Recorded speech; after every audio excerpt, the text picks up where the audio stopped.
So here we have a complete assembly for a 2630 with a buzzer and a driver ID. So we've got a reader, we've got a buzzer, we've got a key fob, and then we have the V-Pod, which plugs into your OBD port. Now this is a splitter cable down here.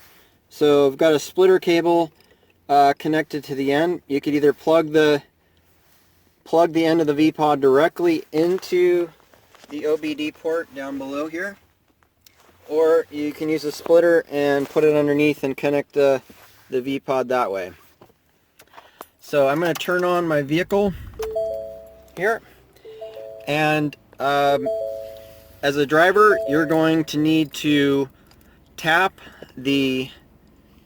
right here to log into the vehicle, and again this is in the dash. If you don't tap in time, there's going to be a buzzer that goes off. In order for that buzzer to turn off, you need to touch into the reader, and then the buzzer will now go off.